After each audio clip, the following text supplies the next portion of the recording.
Nuevamente, bienvenido, Fabricio, aquí a Café Política. Gracias. Llega usted a esta elección a pedir el voto a los costarricenses, eso sí, bajo una bandera diferente que hace 4 años. ¿Qué ha implicado eso en términos de convencer a los electores?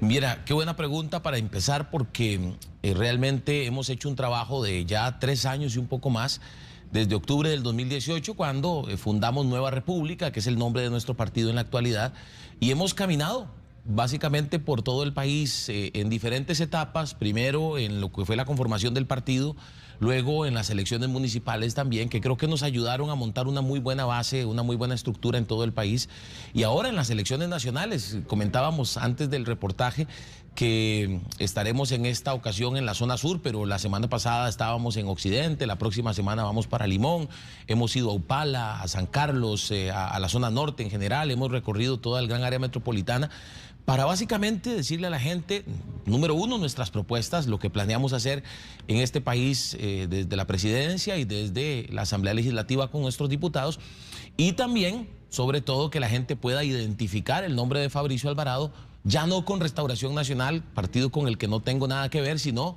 con Nueva República, la bandera que hoy ondeamos y la bandera que estamos representando, que sin embargo, pues siempre queda claro que la bandera más importante es la de Costa Rica, y eso tratamos de llevar también como mensaje.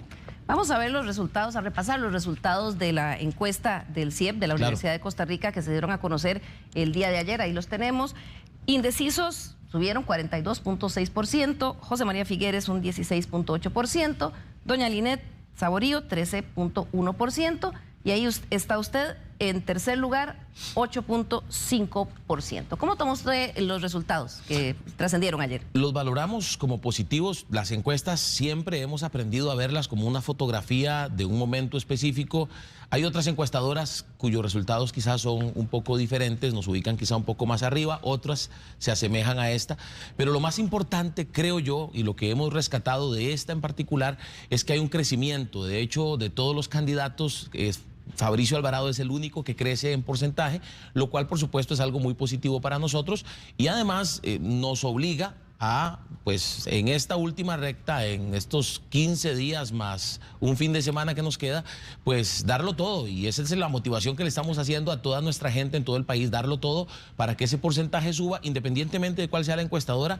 Queremos subir en las encuestas y sobre todo en la principal encuesta, que es el 6 de febrero. Claro, es además muy consistente con la encuesta del IDESPO también, de la Universidad Nacional. Usted menciona otras encuestadoras, eso ha sido muy criticado, el hecho de que Opol Consultores, una encuestadora que relaciona directamente con su partido, pues tiene resultados que pues no son consistentes con estos otros. Sí, y también es bueno decir que pues dentro de todo lo que se dijo, se mencionaron cosas como que trataron de dar a entender que nosotros estábamos pagando por los resultados de las encuestas en el pasado, cosa que número uno es falso. Lo que se dio fue algo que se da normalmente con pues todas las encuestadoras. Pero están relacionados, su partido está relacionado con... No hay relación alguna, o sea, hay contrataciones que se dieron en su momento que son las mismas que se hacen con otros partidos políticos, es decir, es común que partidos políticos, para más o menos ver el panorama, contraten tracking diarios, contraten encuestas para ver el panorama. Han dicho también que esos resultados que publicaba Opol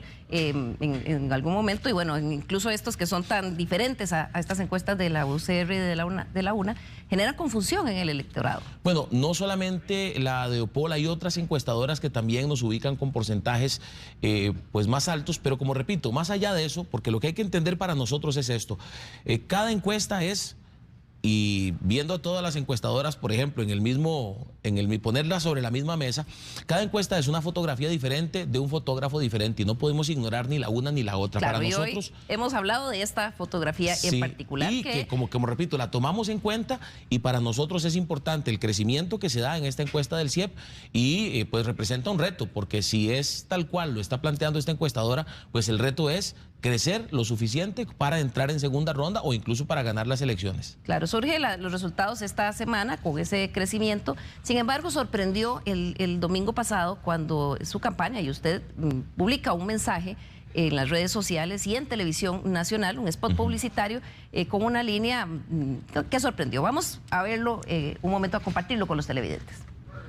Pero el peor final posible para nuestra Costa Rica más allá incluso del PAC, es darle una sola oportunidad a los comunistas, a la gente de izquierda del Frente Amplio. En las últimas semanas hemos visto como José María Villalta, el autodeclarado comunista de Costa Rica, Villalta tiene las mismas ideas que llevaron a la ruina a otros pueblos de Latinoamérica. ¿Cuál era la intención de ese mensaje, Fabricio? Bueno, yo creo que una campaña política consta de muchos mensajes, Liliana, y pues dentro de todos los mensajes debemos, para nosotros es importante alertar a Costa Rica. Pero fue un mensaje de 1 minuto 30 en el domingo en Televisión Nacional. Hemos hecho otros en televisión y hoy por hoy hay varios mensajes en televisión que apuntan sobre todo a que la gente conozca el liderazgo de Fabricio Alvarado, la oportunidad que tiene el país con Nueva República. Y como repito, una campaña política consta de muchos mensajes que pues se determinan de acuerdo a la situación que se esté dando, a la oportunidad que consideremos puede ser valiosa. Y yo creo que para nosotros es importante que hoy Costa Rica tenga claridad, por ejemplo, de que desde el punto de vista, como nosotros lo vemos, desde quienes hoy representan la izquierda del país y tienen mayores posibilidades de captar esos votos, pues está ahí don José María Villalta. Pero la situación que se presenta, dice usted que es una de las razones por las que se decide por un mensaje u otro. Este da la impresión de que había una razón específica. ¿Se sentían amenazados? ¿Se siente amenazado Nueva República por el Frente Amplio? No, pues definitivamente tenemos claro que los votos que hoy tiene este partido, pues definitivamente no vendrán hacia acá, ni los nuestros irán hacia allá. Hay un tema ideológico. ¿Cuál era el objetivo de ese mensaje? Pues hay gente que está hoy indecisa. Usted mismo acaba de mostrar un resultado que indica que más de un 40% está indecisa. Y por ahí hay discursos de parte de estos grupos que pues en estos años han sido aliados del partido de gobierno, que pues tienden a confundir a la población, tienden a decirle a la población, mire, con nosotros habrá democracia, con nosotros habrá libertad, con nosotros habrá crecimiento económico, cuando lo que muestran los países que claramente han sido defendidos por este partido político, Venezuela, Nicaragua, Cuba, pues es todo lo contrario. Pero no, no era muy polarizante ese mensaje, pues para nosotros que busca polarizar. Para nosotros no, puesto que incluso la gente ha tenido oportunidad de vernos en estos 3 días de debate. Tuvimos debate lunes, martes y miércoles esta semana y tendremos debates, todavía quedan como 5 debates más en los que vamos a participar y la gente ha podido ver que nuestra línea ha sido la línea de proponer, la línea de discutir los principales temas nacionales. Evidentemente hay grupos que dirán que fue para polarizar. No es para polarizar, es para que la gente tenga clara cuál es nuestra posición respecto a X partido político o respecto a X ideología, que tengan claridad que por lo menos de nuestra parte no va por ahí y que más bien combatiremos cualquier indicio que nos quiera llevar a algo así en Costa Rica. Claro, llega usted, decíamos al principio del programa, a esta elección bajo una bandera diferente y también con una doble postulación. ¿Por qué Fabricio Alvarado aspira a la presidencia de la República, pero también no se quiere correr el chance o da la impresión de que en caso de que no, lo que se necesita es un puesto? Bueno, la gente lo ve desde ese punto de vista y yo quisiera explicarlo para que Costa Rica tenga claridad de que desde nuestra visión lo que queremos es trabajar por el país. Cada 4 años la mayoría de los políticos aparece y si no gana las elecciones se desaparece, no hace nada por el país. Es como si los apagaran y los encendieran cada 4 años. Ese no ha sido el caso de Fabricio Alvarado. La gente ha podido ver cómo en estos 4 años, sin yo tener ningún puesto político, ningún puesto público, he seguido trabajando desde la creación del Partido Nueva República, luego con el liderazgo, con los diputados que decidieron también dar el paso hacia Nueva República, luego con la dirección, coordinación de todo lo que fue participar en las elecciones municipales y ahora como candidato a la presidencia. Y la misma gente puede ver nuestra candidatura, o más bien nuestra campaña ha sido una campaña presidencial. Yo no me he promovido ni como diputado, ni mucho menos, ni como candidato a diputado, pero sí creemos que bueno, la decisión es del soberano, la decisión es del pueblo. Si el pueblo decide no darnos la presidencia de la República, nos tendrán ahí en la Asamblea Legislativa trabajando por el pueblo, impulsando los proyectos de los que yo he hablado en la campaña desde la Asamblea Legislativa.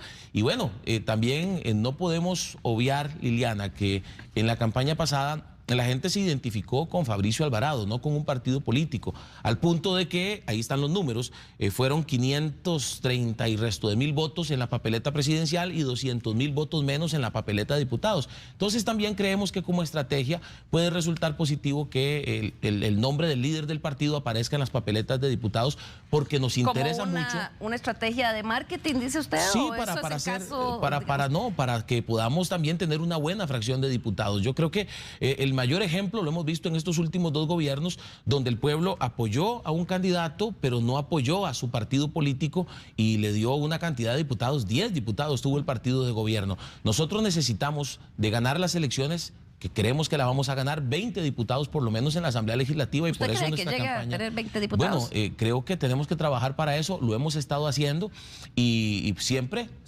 que se nos hable del tema, nosotros vamos a decir, creemos que podemos alcanzar lo mejor, y lo mejor es ganar en primera ronda y lograr 20 diputados, ¿verdad? Ya antes de que entremos al segmento en el que vamos a hablar de sus propuestas de gobierno, recordar la razón por la que usted está frente al electorado bajo una bandera diferente que la de hace 4 años. Así es. Tiene que ver con un cisma que hubo en el partido basado en cuestionamientos de una supuesta estructura paralela de financiamiento. Y bueno, no tan supuesta en términos de que el Tribunal Supremo de Elecciones incluso presentó un reporte a la Fiscalía o al Ministerio Público, donde se hablaba incluso de bolsas de dinero en efectivo que se manejaron en su campaña anterior.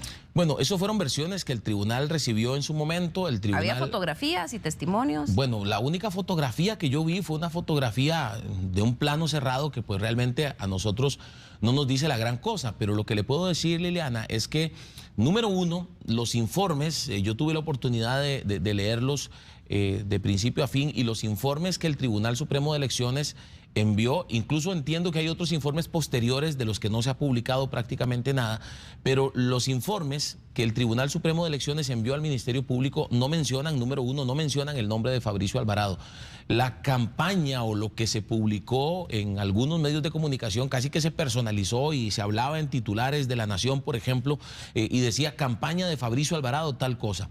Pero mi nombre no aparece en ningún informe de esos. Pero dos, el dinero se recogía para su campaña, se hablaba pues eso a mí no me consta, yo no puedo decir que eso sucedió, porque yo nunca vi una cosa así, porque yo no me involucraba en temas de pagos, ni de estructura de contratos, ni nada de ese tipo de cosas. Cuando esto surge, ¿verdad? Usted, digo, porque estaba su nombre, era campaña a su nombre, se da la tarea de investigar, de preguntar. Se habla de Jonathan Picado, que era una de las personas por supuesto, yo he hecho las consultas del caso, no puedo obviar que al usarse mi nombre, que dicho sea de paso, y hago un paréntesis ahí. ¿Hubo aportes en efectivo que se usaron y que no se reportaron al Tribunal Supremo? Yo nunca vi cosas así, Liliana, dentro de lo que fue nuestra campaña política, y espero que así se compruebe en las investigaciones del Ministerio Público, que dicho sea de paso, pues han pasado ya 4 años casi y no ha habido una resolución. A mí no se me ha llamado, y yo siempre, y de hecho el hecho de que yo esté aquí como candidato a la presidencia de la República le puede decir a la ciudadanía que tengo plena confianza de que, por ejemplo, si el Ministerio Público me llamara en condición de testigo, porque no habría otra posibilidad en el sentido de que no hay informe que indique mi nombre dentro de lo que envió el tribunal al Ministerio Público, pero como repito... ¿Qué aprendió usted de esa situación? Porque hay causas ya no solo del efectivo, sino también de una estructura paralela de financiamiento. ¿Qué aprendió de eso en el manejo actual de su campaña, de sus fondos de campaña? Muy importante mencionarlo, porque ciertamente debo agregar a todo lo que usted ha dicho que pues en aquel momento nos dimos cuenta, y fue claro para nosotros, que dentro del partido que yo representaba en aquel momento, el Partido Restauración Nacional, con el que ya no tengo nada que ver, y perdóneme que aproveche la cuña o la oportunidad para la cuña, pero claro, de pronto hay gente todavía confundida en el país. Un día de estos nos llegó una fotografía a uno de los chats de uno de nuestros líderes que llegó a una casa, y en esta casa tenían los distintivos de aquel partido político, y fue porque llegaron a decirle que todavía estábamos con ellos. Eso no puede darse, no debería darse, y hemos aprovechado cada espacio que tenemos para aclararle a la gente que nuestro partido hoy se llama Nueva República. No tenemos nada que ver ni con Restauración Nacional ni con Eduardo Cruzan, sino que nuestro partido es Nueva República. Debe generar un poco de confusión, porque son partidos que tienen en común una base, digamos, de la fe. Pues mire, más que eso, yo lo que creo que se da es que pues es lo lógico. O sea, hubo una exposición mediática muy importante en aquella campaña política. Fue no solamente ganar la primera ronda, sino participar en la segunda ronda. Entonces eso también. Pero quiero responderle lo que usted me plantea en cuanto a lo anterior, porque para nosotros es importante que la gente tenga claro que hay transparencia, que ahora yo soy miembro del Comité Ejecutivo de Nueva República. Eso no sucedía anteriormente. Yo, aún como candidato, no participo en esas cosas, no tengo nada que ver, pero sí tenemos un comité ejecutivo conformado por gente, número uno, que está comprometida con la meta de ganar las elecciones, cosas que yo he dicho públicamente en aquel momento no existía. Realmente yo, para mí, tengo claro que desde el partido anterior no se quería que ganáramos las elecciones y pues por eso incluso desde la cúpula de aquel partido se dijeron cosas que pues intentaron hasta dañarnos familiarmente y personalmente, cosas que pues gracias a Dios, debo decir, más bien nos hizo más fuertes. ¿Usted garantiza que no hay actualmente manejo de efectivo en la campaña de Fabricio Alvarado? Completamente, porque evidentemente ante los cuestionamientos que hubo en aquel momento, ante el manejo que le dieron los medios de comunicación en aquel momento, para nosotros es importantísimo que haya transparencia, que haya claridad. El Tribunal Supremo de Elecciones, auditores, hoy por hoy el financiamiento con el cual logramos la publicidad viene de un banco que está autorizado por el Tribunal Supremo de Elecciones, y entonces estamos trabajando en la línea de que Costa Rica tenga la claridad y la tranquilidad de que estamos, si queremos ser un gobierno transparente, si hablamos en nuestra campaña de ser transparentes como gobierno, pues por supuesto debemos serlo desde ya. Pero como partido político. La causa sigue en el Ministerio Público. Contra mí no hay ninguna, eso es lo que le puedo decir. Contra el financiamiento de la campaña de Fabricio Alvarado en la que hay investigaciones porque no ha salido nada más desde aquel tiempo, que le repito, fue hace ya casi 4 años. Entonces, supongo que ahí está, siempre hemos estado, aquí estamos a la disposición de quien sea para aclarar lo que sea, y eso ha sido siempre así, lo hemos dicho desde el principio. Claro, vamos a hablar ahora de las propuestas de gobierno. Sí. La elección anterior estuvo marcada sin duda alguna por temas que polarizaron a los electores y que tuvieron una injerencia directa y que tenían que ver con derechos humanos, aborto terapéutico, matrimonio igualitario, etcétera. Que igual siguieron su camino y actualmente se constituyeron en derechos de los costarricenses. En su programa actual de gobierno, el que presentó al Tribunal Supremo de Elecciones, usted propone revisar decretos presidenciales que, según usted, jurídicamente causan mucho daño a los costarricenses. Y entre ellos, en la página 169, usted habla de modificar el reglamento que regula la fecundación in vitro. Así es. Y le voy a explicar por qué. ¿Usted quiere retroceder en ese derecho? No, más que retroceder, no es eso. Básicamente lo que nosotros estamos planteando, porque es importante decir dos cosas. Número uno, hoy Costa Rica tiene otras preocupaciones. Y de hecho, qué bueno que usted mencione nuestro plan de gobierno, porque para mí es importante decirle a los costarricenses que nuestro plan de gobierno consta de 250 y resto de páginas. Sí, ya vamos a hablar de las otras cosas que están, pero me llamó la atención que este tema, con tantas cosas como usted dice que el país tiene enfrente, esté en su plan de gobierno. Sí lo está, porque desde el principio, cuando se dio el decreto del gobierno de Luis Guillermo Solís, desde nuestros especialistas en bioética se encontraron algunas inconsistencias en relación a la cantidad, por ejemplo, de embriones que podían ser fecundados y otros detalles que ya son detalles muy técnicos. Si usted habla ahí de limitar la extracción de óvulos a solo uno en cada ciclo. Bueno, y eso es digamos, un compromiso que está haciendo usted en su plan de gobierno. Lo que estamos planteando es revisar los decretos, y yo creo que eso es válido porque también hemos tenido 2 gobiernos que han gobernado, valga la redundancia, basado mucho en los decretos. Ante la poca fuerza que han tenido en la Asamblea Legislativa, se han basado en hacer decretos. Pero y hay expertos que dicen que devolverse en este tema de fecundación in vitro, como usted está planteando, porque usted dice revisarlo, podría poner al país también frente a una condena ante la Corte Interamericana de Derechos Humanos. Bueno, nosotros no lo consideramos así, y sin embargo, debo decirle que esa revisión incluye eso, incluye todo lo que tenga que ver con las consecuencias jurídicas que pueda tener hacer cambios en estos decretos.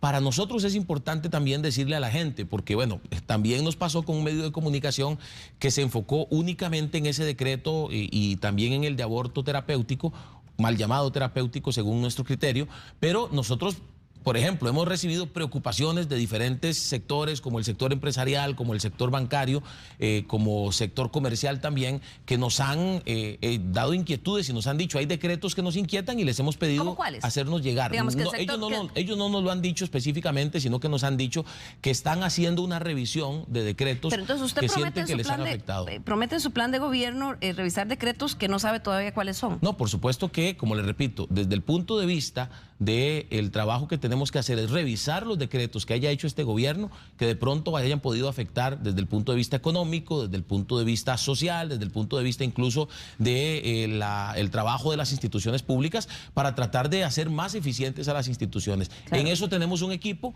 revisando algunos decretos y le hemos pedido a esos sectores que nos han expresado preocupación que nos hagan llegar también las preocupaciones que ellos tienen. Levantando esa Por eso hablamos de revisar, por eso en el plan de gobierno no estamos hablando de especificidades, porque pues es un trabajo que también estamos haciendo en la claridad de que luego de presentar el plan de gobierno nuestros equipos siguen trabajando, ¿verdad? También plantea usted formar una comisión de notables por el derecho a la vida. ¿Qué carácter o rango tendría esa comisión? ¿Cuál es el objetivo de esa comisión? ¿Quiénes la constituirían? ¿O con qué criterio de representatividad formaría usted esa comisión? Mire, esto está claro para los costarricenses, está claro que somos, no solamente yo como candidato, sino que Nueva República es un partido pro vida, un partido que defiende la vida desde la concepción, que está en contra del aborto, y eso nosotros no hemos tenido problema en decirlo. No hemos hablado del tema en el sentido de que no hemos hecho... Pero esta comisión, usted plantea, el plan de gobierno dice directamente constitución de una comisión de notables por derecho a la vida. ¿Cuál es el objetivo? Bueno, el objetivo es defender la vida desde la concepción, pero no solamente desde la concepción, sino defender la vida en todos los sentidos. ¿Y aquí se nos critica... ¿Quiénes la constituirían? Bueno, Fabricio, precisamente el trabajo que hagamos dentro de gobierno nos permitiría determinar quiénes serían las personas idóneas. ¿Todavía no tienen...? Pues no, porque puede aparecer, por ejemplo, en una segunda ronda, gente que hoy está en otros partidos políticos que coinciden en ese tema con nosotros, que podría perfectamente integrar para hacerlo pues más heterogéneo, es decir, para que haya más posibilidad de representación de otros partidos políticos. Usted lo propone en el plan de gobierno, ¿no tiene un objetivo claro? Sí, por supuesto que sí. El objetivo es establecer políticas que nos permitan como país defender el derecho a la vida, defender, por ejemplo, y se lo planteo así.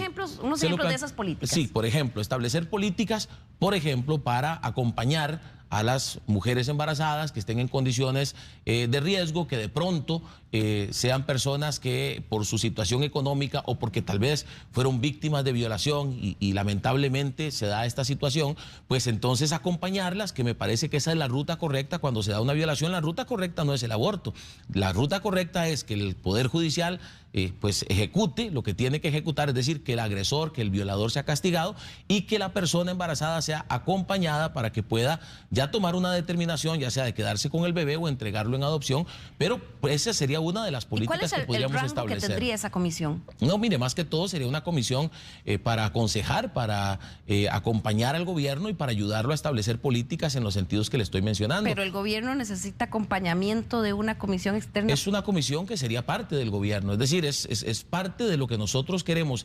establecer como un gobierno pro vida, como un gobierno que defienda la vida. Y debo decirle algo más, para nosotros está claro que siempre este tema de defensa de la vida se ha circunscrito solamente al tema del no nacido. Vamos a defender al no nacido, pero como partido pro vida vamos a defender también a la niñez, a generar mejores condiciones para quienes hoy están en esa etapa de la vida, para los jóvenes, para los adultos mayores. Hemos sido un partido, por ejemplo, que ha propuesto incluso desde que yo fui diputado y ahora en este periodo con nuestros diputados, proyectos de ley para defensa del adulto mayor como ningún otro partido político lo ha hecho. Entonces, para nosotros, y queremos que los costarricenses lo sepan, cuando decimos que somos pro vida, es pro vida desde la concepción hasta el último día de vida. Claro, es con el nivel, a ese, digamos, nivel de prioridad tendrá el tema, que tendrá una comisión de notables. Por supuesto que sí, el derecho a la vida es el derecho humano más importante que existe y así lo establece la doctrina internacional. Entonces,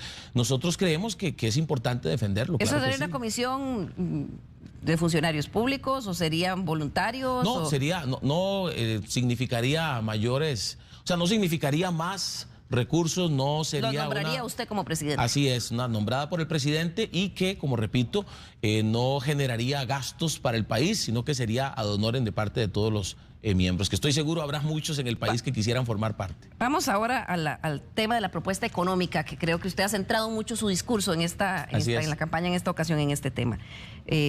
Me ha llamado la atención algunas cosas que usted plantea en su programa de gobierno. Usted habla de la propuesta 1414. Así es. Muy concretamente, porque ya voy a ir a algunas, pero muy concreta, claro. ¿Qué es? Plan 1414 le hemos llamado así porque hemos establecido 14 acciones. En los primeros 14 meses nosotros queremos llegar, y tal vez por eso es Mencióname las 5 primeras, solo enúncielas sin explicarlas y ahora entramos. Bueno, ¿cuáles son de esas 14 las 5 más prioritarias para el impulso del Canal Verde Interoceánico, conocido como Canal Seco, mediante el decreto de declaratoria de interés público, la propuesta de 100% conectividad también, la propuesta de la ampliación del aeropuerto de Liberia, el trabajo en el aeropuerto de Limón también, el impulso al turismo, como quinta de las 14 que hay, la reactivación del turismo, que perdió 250,000 empleos en esta pandemia. Claro, cuando usted ha estado hablando en los debates que ha habido en estos días de esta propuesta, 1414, también ha estado hablando sobre su propuesta de no más impuestos. Así es. ¿Qué es lo que usted propone? Mire, nosotros creemos, el Fondo Monetario Internacional, cuando empieza a negociar con el gobierno, le plantea no le pide más impuestos, le pide una ruta para sanear las finanzas del país. Nosotros creemos que ya es suficiente con el plan fiscal y con las diferentes propuestas que ha presentado este gobierno, ya es suficiente. Pero usted está hablando la cantidad de golpes al bolsillo de los costarricenses, ¿verdad? Bajar el IVA temporalmente de 14 al 9%. Del 13 al 9%. Del 13 al 9%. ¿Cuáles son los cálculos que usted ha hecho con esa reducción? Mire, nosotros estamos planteando, y así lo hemos conversado con especialistas, no solamente del sector comercio, del sector industria, del sector empresarial, sino también que hemos hablado con incluso miembros de organismos multilaterales. No, pero ¿cuál es el cálculo? Porque usted, digamos, bajarlo a 9%, ¿eso sería temporal? Temporal, tomando en cuenta, bueno, inicialmente temporal, porque debo decir, por ejemplo, hemos visto experiencias como Colombia, que en estos días realizó una dinámica de varios días sin IVA, y esos días sin cobrar IVA generaron un aumento del 165% en el movimiento en el comercio. Nosotros creemos igual, que si bajamos el IVA del 13 al 9%, eso no va a generar una disminución, como plantean algunos, en la cantidad de ingresos al país. Nosotros creemos que eso va a dinamizar la economía, porque pero, ese 4%... ¿Cómo no va a generar una reducción en los ingresos? Por lo menos fiscales, sí.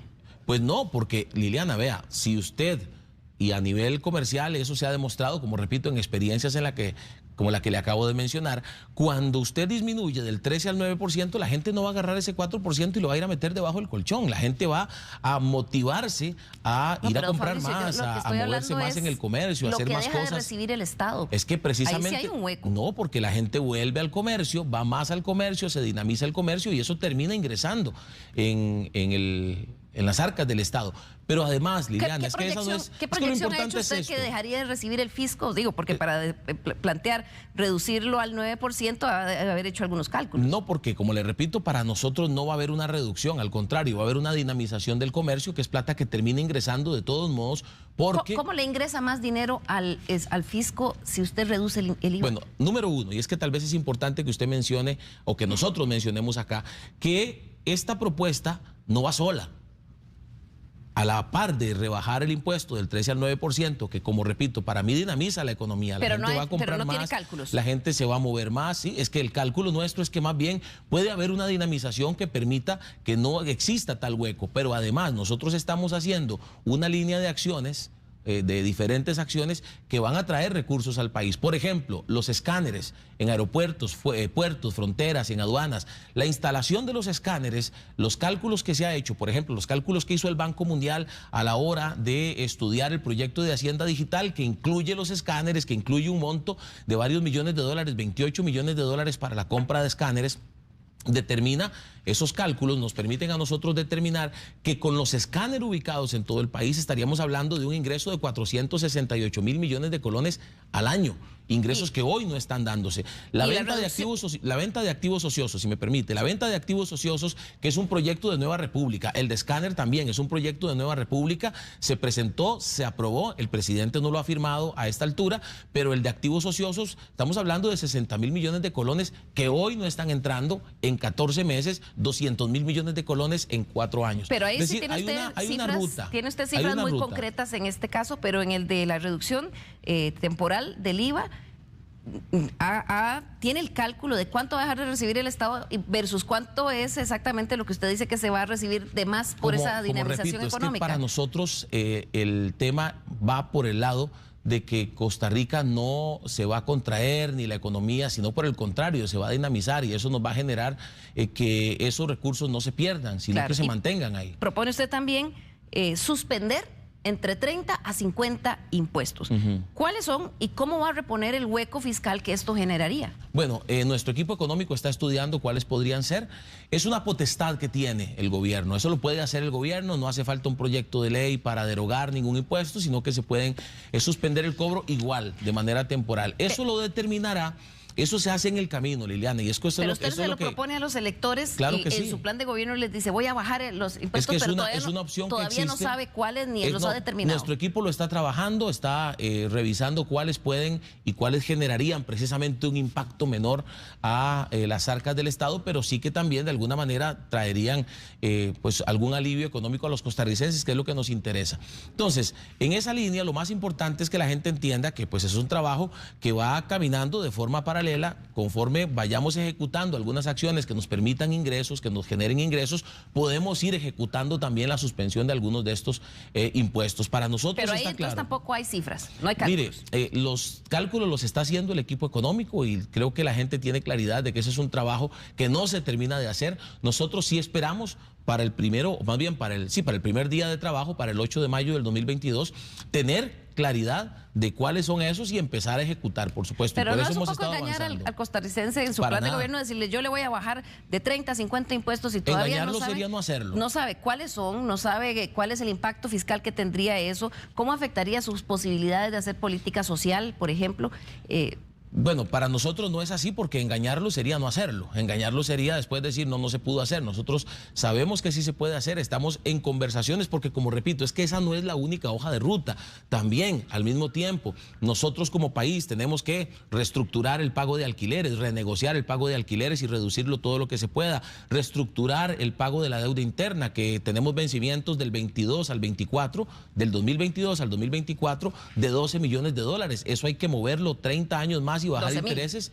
12.000 millones de dólares, perdón, 12.000 millones de dólares que vencen entre el 2022 y 2024 y estamos ya conversando con las multilaterales para hacer una negociación que nos permita un crédito de 12.000 millones para pagar esa deuda, tener un menor interés por la nueva deuda y pasarla a unos 30 años plazo, lo cual evidentemente nos va a dar pero flujo eso es de caja. seguir endeudándose. Pero mire, la deuda está ahí, o sea, ¿y cómo la vamos a quitar? ¿De dónde saco yo 12.000 millones de dólares, regalados para pagar esa deuda? Hay que hacer algo y la deuda vence ya. Es pedir un crédito de 12.000 millones y tirarlo a 30 Es una de las opciones, sí, pero a un menor interés es cambiar. Y esto lo hemos dicho, y esto la gente no puede decir que no lo hemos dicho antes. Nuestra propuesta es cambiar deuda cara y que además va a vencer en los próximos 3 años por deuda barata y a un plazo mayor, lo cual, y que es la opción me parece más viable en este momento. En materia de infraestructura para la movilidad, ¿cuál es su propuesta? Mire, nosotros estamos planteando un proyecto llamado Transgam, que creemos es un proyecto que evidentemente no es un proyecto a corto plazo, es un proyecto que se tiene que trabajar desde la sectorización. Transgam es un proyecto que tiene como meta lograr una buena sectorización para que quienes viajan por transporte público desde cualquier parte del país lo puedan hacer más rápidamente en carriles exclusivos, con semáforos inteligentes, autobuses, con cobro electrónico, autobuses, taxis y bueno, las opciones que tengamos. En este momento no estamos planteando ahí el tren. El tren para nosotros no está dentro de esta propuesta, sino el transporte público tal cual lo conocemos actualmente. Fracción legislativa ha sido muy vehemente en contra del tren eléctrico. Sí, nosotros nosotros consideramos que el tren eléctrico es un proyecto que además de caro nos va a dejar comprometidos por muchos años como país y no tiene un impacto real sobre la situación de la movilidad en cuanto, pues básicamente beneficia a 5.000 personas aproximadamente, perdón, 5 millones de personas, no, perdón, 5.000 personas, ahí se me hizo un cruce de números, 5.000 personas pasando por lugares incluso donde no hay gente. Entonces para nosotros es mejor un proyecto que tenga un impacto mayor como este que le acabo de mencionar. Me llamó mucho la atención ver, digamos, lo vehemente que ha sido la fracción y usted con el tema del tren eléctrico, porque cuando yo veo lo que usted planteaba en las elecciones pasadas, bajo otra bandera, da la impresión también que era bajo otras ideas. Vamos a ver qué proponía usted en el tema de transporte colectivo. Hay varias propuestas en el plan de gobierno de Restauración Nacional que usted puede ver en la página fabricioalvarado.com y le puntualizo algunas. En primer lugar, un tren eléctrico que es parte de un gran acuerdo nacional. Lo pondremos a caminar, pondremos a trabajar estas obras de manera inmediata, pues ya existe la etapa de preinversión realizada en 2 gobiernos anteriores y eso hay que aprovecharlo. El tema del fortalecimiento de la utilización de carros eléctricos, de vehículos eléctricos, incluso en el tema del transporte público. Aquí paso a la segunda, que es el tema del tren eléctrico también, porque el tren eléctrico tiene una relación directa con una sectorización que llevaría menos vehículos a la zona central, menos autobuses a la zona central. ¿Qué pasó, don Fabricio? ¿Cambió usted en 4 años visión totalmente? Bueno, mire, es que en 4 años suceden muchas cosas distintas. Por ejemplo, una economía que hoy por hoy está en una situación que no nos permite endeudarnos más, que no debería llevarnos a endeudarnos más. Y lo más importante es esto. Usted acaba de mostrar videos del ayer. Hoy, Nueva República tiene la propuesta que ha planteado. Hay cambios en relación a otras. Pues pero sí, el país cambia. Un poco de la consistencia. El país cambia, no tiene que ver con consistencia, tiene que ver con una realidad. Tiene que ver con una realidad del país. El habernos sentado lo suficientemente con sectores, con especialistas, con gente que conoce el tema de la movilidad, como para hoy presentarles una propuesta. Es que si fuera que yo les digo no al tren, pero no le tengo ninguna propuesta, estamos planteando una propuesta que, dicho sea de paso, sí menciona algo que estaba en el video. Y es la transición a través de recursos no reembolsables que provendían de organismos multilaterales con quienes ya hemos estado hablando de este tema, para esa transición de el pasar a ser buses eléctricos y taxis eléctricos también, y algo que estamos también trabajando con los sectores de transporte público. Pero quiere decir usted que cree en la transición al transporte eléctrico, pero cree usted también en la titularización para la explotación de petróleo. Claro, es que una cosa no quita la otra, Liliana. Yo creo que nosotros podemos seguir siendo un país. Es que debo decir esto, lo dije en un debate un día de estos, quienes hoy se rasgan las vestiduras por el proyecto de titularización de recursos naturales, de exploración y después aprovechamiento de recursos naturales, tienen que entender dos cosas. Incluye petróleo, pero tienen que entender 2 cosas. Número 1, o 3 cosas. Número 1, hay países que lo han logrado hacer en concordancia con la protección del medio ambiente. Noruega, por ejemplo. Número 2, también existe la posibilidad de titularizar para la no explotación de esos recursos, como lo ha hecho Belice. Es decir, también como país, y esa es la preocupación, podemos promover que se nos pague, que se nos dé esa cantidad de dinero, que al final en este proyecto estaríamos hablando del 20% de la deuda que tenemos como país. Entonces, esa es otra posibilidad. ¿Y usted cree que es sostenible, perdón, digamos, para terminar esa parte. Número 3, quienes hoy se rasgan las vestiduras, los veo o no los veo hablando de la contaminación de los ríos, de la contaminación de los mares, de los parques nacionales abandonados, del desastre de crucitas actualmente. Entonces, tenemos que ser consistentes en ese tema. Nosotros queremos ejecutar acciones en todo lo que le acabo de mencionar, pero al mismo tiempo queremos desarrollo para el país. Hay un 25% o hasta más en pobreza y pobreza extrema, y esa es una fuente de generación de recursos que nos podría ayudar muchísimo en el ataque a la pobreza, en el combate a la pobreza. Ya para ir cerrando, porque se nos está acabando el tiempo, don Fabricio, ¿cómo va a bajar el desempleo al 6%? Eso es lo que usted plantea en su plan de gobierno, en 4 años bajarlo al 6%. ¿Cómo hacerlo si en los últimos 10 años el promedio anual de la tasa de desempleo anual no ha bajado de 9% y el año pasado cerró con un promedio de 17%? Mire, lo que ¿Cómo sucede, va a ser ese milagro económico? Bueno, lo que sucede es que precisamente hemos tenido gobiernos que no han trabajado para que eso suceda, gobiernos a los que no les conviene que se ejecuten acciones con transparencia, que se digitalicen los procesos, por ejemplo, para que pueda hacerse más rápido, por ejemplo, la aprobación de un proyecto de infraestructura, y quieren seguir en esa comodidad, y por eso se rasgan las vestiduras. ¿Usted qué plantea? El proyecto 1414, que incluye, por ejemplo, el Canal Verde Interoceánico, que estaría generando 60.000 empleos directos, 180.000 indirectos, proyectos, la reactivación del turismo a través de recursos, ya sea a través de recursos del sistema de banca para el desarrollo, más facilidades para las pymes turísticas, así como fondos de capital de riesgo de la Bolsa Nacional de Valores para que también se reactive el turismo. Este sector perdió 250,000 empleos, como mencionaba ahora. El apoyo a las pymes, que es un apoyo decidido. Las pymes representan casi el 90% del parque empresarial del país, necesitan apoyo. Nosotros estamos planteando un bono pyme que viene de fondos del sistema de banca para el desarrollo que no se están usando y que pueden utilizarse en bonos que no son regalos, son plata para que produzcan, para que paguen alquileres, para que paguen salarios. Todo eso genera impuestos, cargas sociales, formalización de muchos que están en la informalidad y el ataque a la informalidad también, que hay más de 1.150.000 personas en la informalidad y nosotros planteamos varias estrategias, algunas de ellas hoy en la Asamblea Legislativa, que impulsaremos desde el primer día, porque recuerde que los primeros 3 meses son meses en los que el presidente toma decisiones en cuanto a los proyectos que se discuten en la Asamblea. Ya para ir concluyendo, usted menciona 60,000 empleos en el proyecto del canal interoceánico, pero ese es un proyecto que no tiene ni siquiera estudios de factibilidad y usted habla de, llegando al poder, inmediatamente hacerlo de interés público. Sí, por supuesto, lo haremos de interés público precisamente para que empiecen esos estudios que van a determinar por dónde van a pasar esos 315 kilómetros de carretera. Pero ¿no se parece un poco a la estructura del tren eléctrico, que de los estudios de factibilidad y mira a dónde hemos llegado? Lo que pasa es que este es un proyecto que nos va a generar beneficio para 9 cantones del país en 4 provincias. O sea, le estoy hablando de Guanacaste, Alajuela, Heredia y Limón. 9 cantones, de los cuales 4 de ellos por lo menos están en los últimos lugares de desarrollo humano, económico, social. Es generación de empleo para la gente más pobre de este país. ¿Cómo garantizamos que sí va a beneficiar esos cantones si no hay ni siquiera estudios de factibilidad? Porque precisamente al hacer los estudios de factibilidad vamos a determinar por dónde pasa, qué tan rápido podemos hacerlo y además lo más importante de esto, Liliana, es un proyecto que tiene muchos años caminando. Si nos ponemos a pensar en todo lo que va a durar, en todo lo que cuesta, que además, debo decirle esto, nosotros planteamos este proyecto como un proyecto de 100% inversión privada. Alianza público-privada es la herramienta que hoy debemos utilizar para la generación de infraestructura hospitalaria, carcelaria, educativa, de infraestructura vial. Esa es la herramienta, en puertos y aeropuertos también. Esa es la herramienta que queremos usar para que la empresa privada junto con el sector público, trabajando juntos, pues logremos traer desarrollo al país. Evidentemente los 60,000 empleos no llegan de la noche a la mañana, es parte de los procesos, claro, pero solo en la primera etapa se generan varios de ellos. Podría pasar que como el tren eléctrico pase los 4 años y ya. Nosotros esperamos que no. Para cerrar, en el minuto final que nos queda, ¿cómo ve estos últimos días de campaña? ¿Quedan muchos debates todavía? Todavía quedan 5, tuvimos 3 esta semana, quedan 5 debates todavía, o 4, no sé.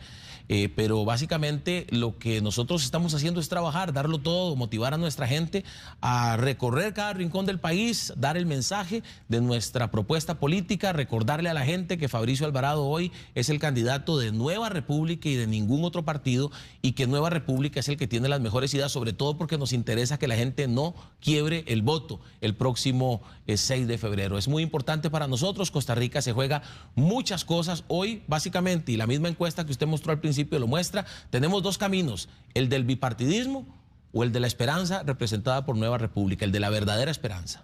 Bueno, muchísimas gracias, Fabricio, y mucha suerte en estos últimos días que queda de campaña. Y gracias a ustedes por acompañarnos aquí en Café Política. Regresamos en breve.